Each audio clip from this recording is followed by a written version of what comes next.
নমস্কাৰ আশা কৰো আপোনালোক ভালে আছে মই ডক্টৰ মধুস্মিতা ঘোষ পেছাতে গৰাকী ফিজিঅথেৰাপিষ্ট আৰু এই চেনেলটোত আপোনালোকৰ লগত কথা বতৰা পাতো স্বাস্থ্য সম্পৰ্কীয় কিছুমান টপিকছত ইতিয়ালৈকে বহুকেইটা টপিকছত কথা পাতিছো আৰু মই আপোনালোকক কৈছিলো যে মই সপ্তাহত এটা ভিডিও চেষ্টা কৰিম আপলোড কৰিবলৈ পৰা নাই কিছু দিনৰ পৰা অলপমান কৰ্মসূত্ৰে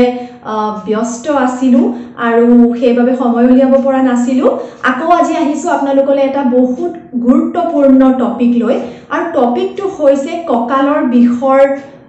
বিষয়ে কঁকালৰ বিষৰ বহুত কেইটা ভিডিও অলৰেডি মোৰ চেনেলত আছে কিন্তু আজি এই ভিডিওটো হল পুৰুষসকলৰ বাবে মানে এজন পুৰুষৰ কিয় কঁকালৰ বিষ হ'ব পাৰে তাৰ এটা অন্যতম কাৰণ হ'ব পাৰে তেওঁ যে পকেটত ওয়ালেটটো মানে মানি বেগটো বা পাৰ্সটো লৈ ফুৰে সেইবাবে মই পুৰুষসকলক কম যে আপোনালোকেটো ভিডিওটো চাবই লাগে আৰু মহিলাসকলক কম যে আপোনালোকেও চাওক কাৰণ হয়তো আপুনি আপোনাৰ হাজবেণ্ডৰ লগত বা আপোনাৰ ল'ৰাৰ লগত বা আপোনাৰ বন্ধু বৰ্গৰ লগত এই কথাটো শ্বেয়াৰ কৰিব পাৰে আগলৈ গৈ যাতে তেওঁলোকৰ এই ভুলটোৰ বাবে কঁকালৰ বিষ নহয় এতিয়া এটো এটা খুব দৈনন্দিন কৰা কাম যে মানুহ এজন যেতিয়া ঘৰৰ পৰা বাহিৰত ওলাই যায় মানি বেগটো নিজৰ বেক পকেটত ৰাখে প্ৰতিজন পুৰুষে এনেকে মই বেক পকেটত পাৰ্সটো ৰখা দেখিছো আৰু এটো খুব কমন কথা আৰু কোনেও নাভাবে যে এইটো এটা ডাঙৰ ভুল হ'ব পাৰে বা ইয়াৰ কাৰণে কিছুমান অসুবিধা তেওঁ হ'ব পাৰে বিশেষকৈ আজি মই কথা পাতিম কঁকালৰ বিষৰ কথা ৰাতিপুৱা মানুহ এজন ধৰক 9টা বজাত ওলাই গ'ল পাৰ্সটো পকেটত লৈ তেওঁ বাইক বা স্কুটি চলাই বা পাব্লিক ট্ৰান্সপৰ্টত ট্ৰেভেল কৰি মানিলো হাফ এন আৱাৰে ট্ৰেভেল কৰিলে গৈ পেলে অফিস এটাত পালে বা কৰ্মক্ষেত্ৰত পালে তাত তেওঁ বহিলে অলপ দেৰি হলেও বহিব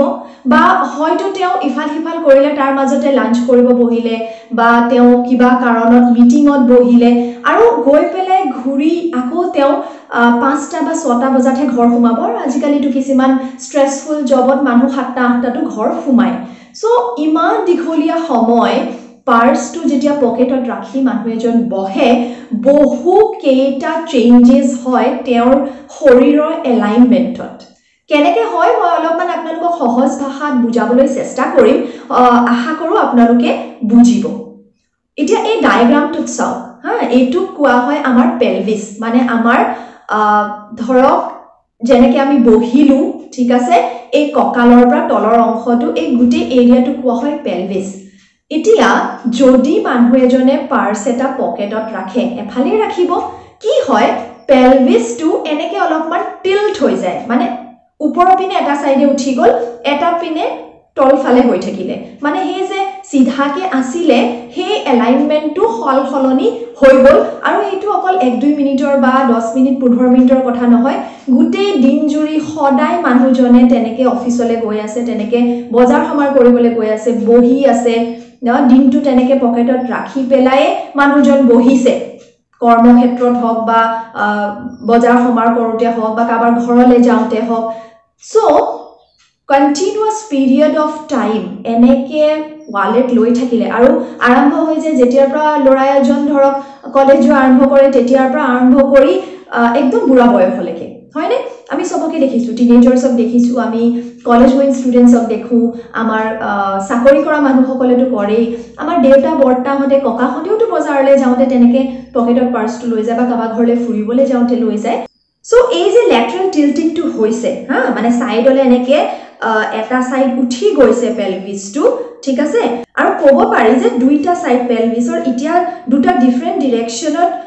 ঘূৰ খাই আছে সো এই যে জয়েন্টটো আছে ইয়াক কোৱা হয় স্যাক্ৰোইলিয়াক জয়েন্ট আমাৰ একদম মানে কঁকালৰ ওচৰতে থাকে পিছপিনে জয়েন্টটো এটো ডিসফাংশনাল হৈ যাব পাৰে আৰু ইয়াৰ বাবে বিষ হ'ব পাৰে অকল কঁকালেতে নহয় আপোনাৰ কৰ্মনৰ চুকটো বিষ হ'ব পাৰে আৰু কেতিয়াবা এটো এই গুটি এৰিয়াটো বিষ হয় হিপ পেইন বুলি ইয়াক কোৱা হয়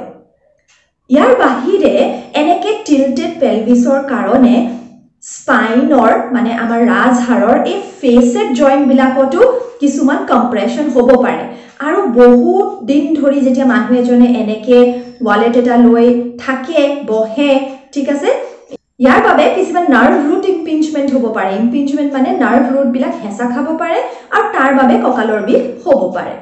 ইয়াৰ বাহিৰে যিটো সাইডে উঠি আছে তাৰ অপোজিট সাইডত মানে যিফালে ওয়ালেটটো বা পাৰ্সটো থোৱা হৈছে তাৰ অপোজিট সাইডত কি হয় ইন্টাৰভাৰ্টিব্ৰেল ডিস্ক মানে আমাৰ ৰাজহাৰৰ মাজত থকা এই জায়গাটো কোৱা হয় ইন্টাৰভাৰ্টিব্ৰেল ডিস্ক ঠিক আছে এই ডিস্ক বিলাকে শক এবজৰ্বাৰৰ নিচিনা কাম কৰে আমি যে কওঁ এই ডিস্কৰ প্ৰবলেম হৈছে এই ইন্টাৰভাৰ্টিব্ৰেল ডিস্কতে অসুবিধা হয় ঠিক আছে সো যিটো সাইডত পাৰ্সটো থৈছে তাৰ অপোজিট সাইডত এই ইন্টাৰভাৰ্টিব্ৰেল ডিস্কত বেছি প্ৰেছাৰ পৰে আৰু ইয়াৰ বাবে ডিস্কৰ বালজিং হ'ব পাৰে বা আগতীয়াকৈ যদি কিবা অসুবিধা আছে ডিস্কৰ হেয়া বাঢ়িব পাৰে ইয়াৰ বাহিৰে এই ওয়ালেটটোৱে সায়াটিক নাৰ্ভ বুলি নাৰ্ভটোকো হেঁচা দিব পাৰে যাৰ বাবে সায়াটিকা হ'ব পাৰে সায়াটিকা মানে কি তাৰ বিষয়ে মই এটা ডিটেইল ভিডিও বনাইছো মোৰ চেনেলত আই গেছ দুটা ভিডিও বনাইছো আৰু তাত মই আপোনালোকক জনাইছো যে ভৰিৰ পিছফালে কঁকালৰ পৰা ভৰিৰ পিছফালে একেবাৰে গৰুহালৈকে এটা বিষ হয় যাক আমি সায়াটিকা বুলি কওঁ কিয় হ'ব পাৰে তাৰ বিষয়ে মই জনাইছো কেনেকুৱা এক্সাৰসাইজ কৰিলে আপোনালোকে সুফল পাব হেয়াও জনাইছো সো সেই সায়াটিকাৰো এটা কাৰণ হ'ব পাৰে এই ওয়ালেট এটা সাইডে লৈ পেলাই কন্টিনিউয়াস লং পিৰিয়ডছ অফ টাইমৰ কাৰণে দৈনন্দিন বহি থকা ইয়াৰ বাহিৰে সদায় এনেকে যেতিয়া মানুহ এজন বহে তেতিয়া কি হয় মাংস পেশী বিলাকে বুজি লয় যে আমি নিজকে এনেকে সেট কৰি থব লাগে সো যেতিয়া মানুহজনে ওয়ালেটটো নুলুৱাকেও বহে সেই চেঞ্জ বিলাক থাকিয়ে যায় মানে হেবিচুৱেল হৈ যায় মানুহজনৰ কাৰণে তেওঁ অকমান বেকাকে বহাটো এটা অভ্যাসত পৰিণত হয় আৰু সেইভাবে তেওঁ যিখিনি মই এতিয়া কলো কমপ্লিকেশনস তেনেকুৱা হোৱাৰ সম্ভাৱনাটো আৰু বাঢ়ি যায় আৰু আগতেও মই হয়তো আপোনালোকক কৈছো কিছুমান ভিডিওজত যে আমাৰ ৰাজহাৰৰ যদি এটা এৰিয়াত বিষ আৰম্ভ হয় বা কিবা অসুবিধা আৰম্ভ হয় দেখা যায় যে বেলেগ এৰিয়াজ বিলাকো এফেক্টেড হয় মানে মোৰ কঁকালৰ বা লোৱাৰ বেকৰ যদি বিষ আৰম্ভ হৈছে কিবা এটা মেকানিক্যাল ইস্যুৰ কাৰণে যেনেকে ধৰক ইয়াত আমি এই পাৰ্সটোৰ কথা পাতি আছো যিটোৱে আমাৰ পেলভিসটো এটা সাইডে উঠাই ৰাখিছে তাৰ বাবে আগলৈ গৈ পেলাই আমাৰ ডিঙিৰ বিহু হ'ব পাৰে কাৰণ কম্পেনসেটৰি মেকানিজমৰ কাৰণে মানে এটা এৰিয়া ৰাজহাৰৰ যেতিয়া উখ চাপৰ হৈ গল বাকি গোটেই ৰাজহাৰডালত গোটেই স্পাইনডালত কিবা কিবি ডিসফাংকশনস হোৱা স্টাৰ্ট হয় আৰু তাৰ বাবে আগলৈ গৈ আপোনাৰ ডিঙিৰ বিহু আৰম্ভ হ'ব পাৰে ডিঙিৰ বিহৰ বিষয়ে মই মোৰ চেনেলত বহুতবাৰ কথা পাতিছো সো এনেকুৱা ধৰণৰ অসুবিধা যাতে নহওক আপোনালোকে পাৰ্সটো সদায় পকেটত ভৰাই নথব মই জানো বজাৰলে ধৰক গৈ আছে কোনটো লৈ যাব পাৰ্সটো কিন্তু অভ্যাস কৰক ধৰক আপুনি যদি 4 হুইলাৰ চলাই আছে এট লিষ্ট যে চলাই থকাৰ সময়ত পকেটৰ পৰা পাৰ্সটো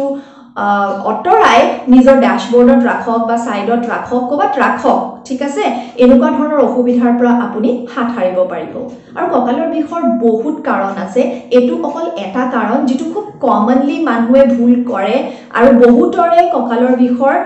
ৰিজন এটো হয় বা কঁকালৰ বিষ থাকিলে হেতু এগ্ৰিভেট কৰা বঢ়াই দিয়াৰ কাৰণ এটো হ'ব পাৰে আশা কৰো ভিডিওটো আপোনালোকে নিজৰ হাজবেণ্ডৰ লগত শেয়াৰ কৰিব নিজৰ ফ্ৰেণ্ডছৰ লগত শেয়াৰ কৰিব আৰু নিজৰ ফ্যামিলি মেম্বাৰ্ছ অৰ মেল ফ্যামিলি মেম্বাৰ্ছৰ লগত শেয়াৰ কৰিব যাতে তেওঁলোকৰ এই কাৰণটোৰ বাবে কঁকালৰ বিষ নহয় এই ধৰণে কঁকালৰ বিষৰ প্ৰিভেনশন কৰিব পৰা যায় টু সাম এক্সটেন্ট সো পুৰুষসকলে এই কথাটো মনত ৰাখিব আৰু আগলৈ মোৰ ভিডিও চাই যাব এনেকুৱা ধৰণৰ ইম্পৰ্টেন্ট ভিডিওস আগলৈও আপলোড কৰি থাকিম কেতিয়াবা সময়ৰ হাসুবিধা নহলে হয়তো অলপ গ্যাপ হ'ব পাৰে মৰম দি যাব সাপোৰ্ট কৰি যাব আকৌ লগ পাম আজিলৈ আহো thank you so much for watching my video like আৰু সাবস্ক্ৰাইব নিশ্চয় কৰিব আৰু শেয়াৰ কৰিবলৈ নাপাহৰিব ধন্যবাদ